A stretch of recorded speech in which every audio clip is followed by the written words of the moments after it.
Their DNA says that their ancestors were Hindus. I want them to admit it. Their mullahs say, no, you can't admit it. Because in Islam, even Muhammad could not admit that he had a mother, because his mother had not converted to Islam. So she was not allowed to be recognized. So they have a religious problem. But I am saying, I am not talking about religion, I am talking about the genetics. In India, all of us have the same DNA. Brahmin, scheduled caste, everybody. In any case, this caste system was not birth-based. It is all a degeneration that has taken place. I even found once that Raj Thakre's DNA and the UP taxiwala's DNA is the same. So, consequently, I am not against the Muslims in the sense that they are some foreigners or something. They are Indians. They are Hindus, they are from Hindu ancestry. India is the land of Hindus and those others whose ancestors were Hindus. And when that happens, when that acknowledgement takes place, we all become one. So consequently, I say to you that today we have an opportunity. And that opportunity can only be, this is an opportunity which we can't afford to miss. Because we are seeing now what happening in Assam. Same thing will happen in Kerala very soon. Have you seen what has happened in Kashmir? The same thing has happened in Kashmir.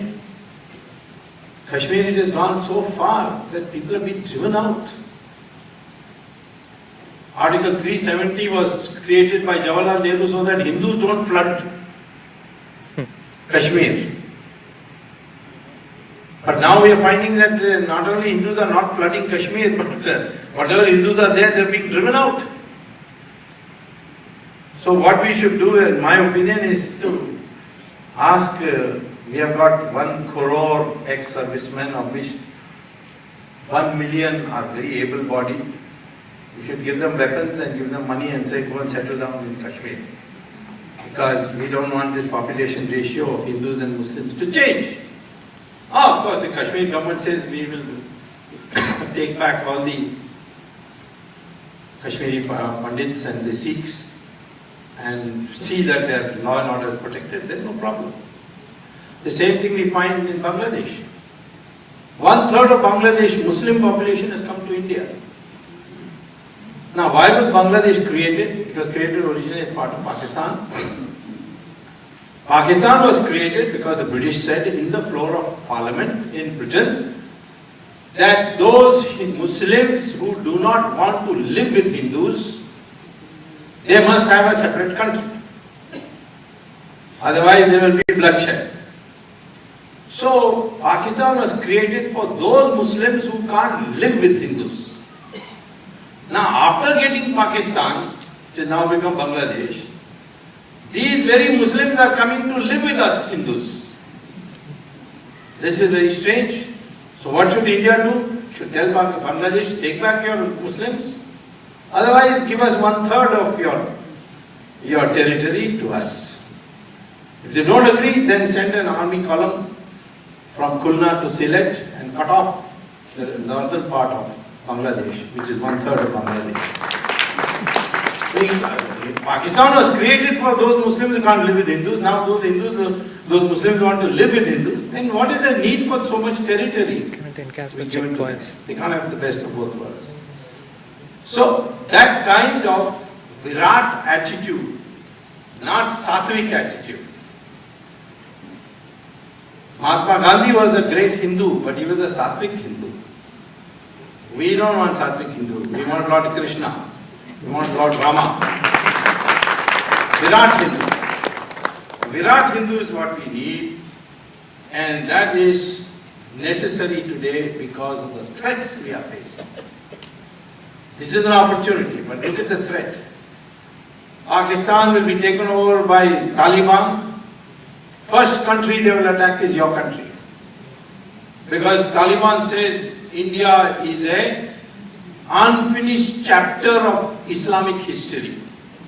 Why? Because everywhere else they made 100% Muslim. But in India they have not yet managed to make it 100% Muslim. So they openly say, this is an unfinished chapter of Islam. They will attack you.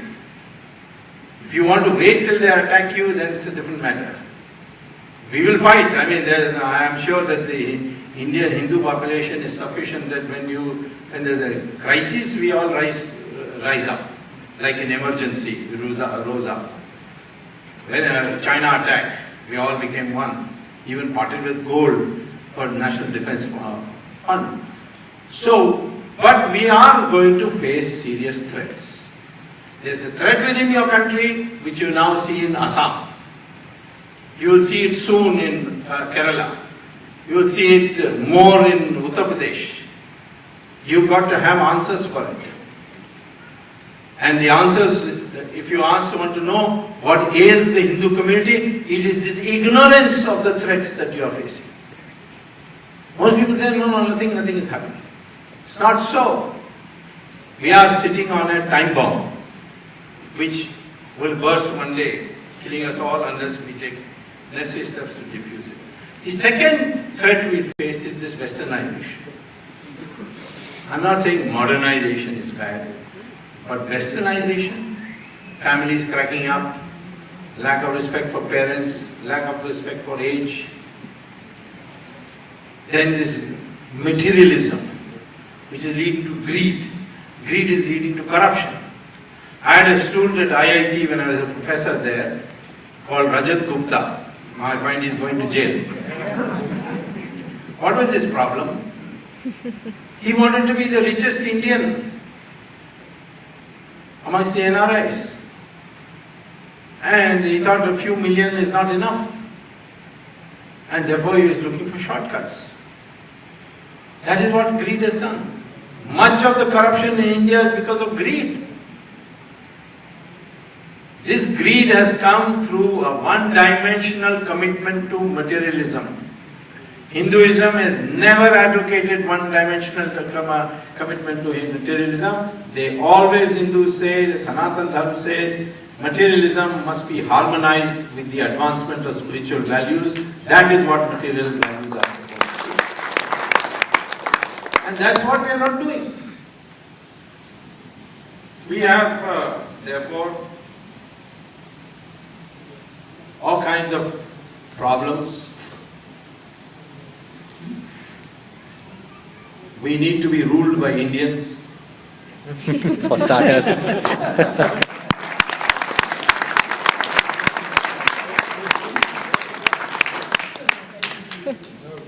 On corruption, fight will continue. Raja will go to jail, will get convicted. People say, why is he out? Well, this is a bail. You can't support a democratic system because you are angry with the Raja.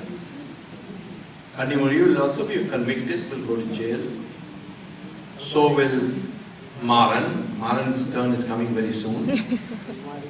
Chidambaram, I will not let him till he goes inside. But it won't end there. It's going up higher and higher. That's why the Congress is so keen to protect Chidambaram, because they know who my next target is. I think I told you last time when I was here that the jail superintendent of TR jail told a friend of mine that please tell this Swamy not to send so many Madrasis to jail. So I asked him, why, what's his problem? He says, his complaint is that the cook doesn't know how to make masala dosa and idli, and these people come and create problems for him. So I said, tomorrow if some Italian comes and asks for pizza, what will he do?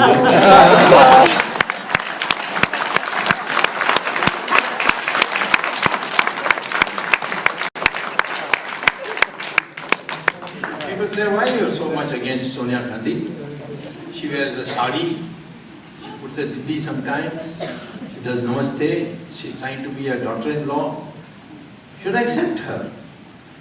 I said, see, in Ramayana, when Ravan came to kidnap Sita, he did not come dressed as Ravan. He came dressed as a sadhu.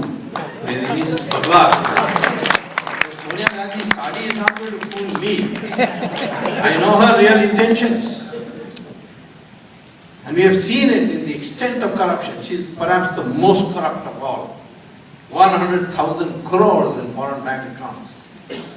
And what secrecy? Why Why can't she tell you what she is suffering from? Why she went to Sloan Kettering? What is all this secrecy about? Not that it can remain secret for very long, we find out clearly. But I am saying that today we have to understand that our values, India is worth keeping. India is worth, its integrity is worth safeguarding. If it continues its Hindu traditions. Yes, others have contributed, I am not denying. But then Ganga river flows, so many small rivers join, but the name of Ganga doesn't change, it is still Ganga. So you may have Islam contributing to Hinduism and Christianity contributing and X, Y contributing, but ultimately the mainstream of our country is the Hindu culture. And that has to be defended. And we have to defend it with clarity. The first clarity, that is the cure I am suggesting to you, is we must have our identity clear. What are we? We are Indians means what? We have a passport, that's Indian.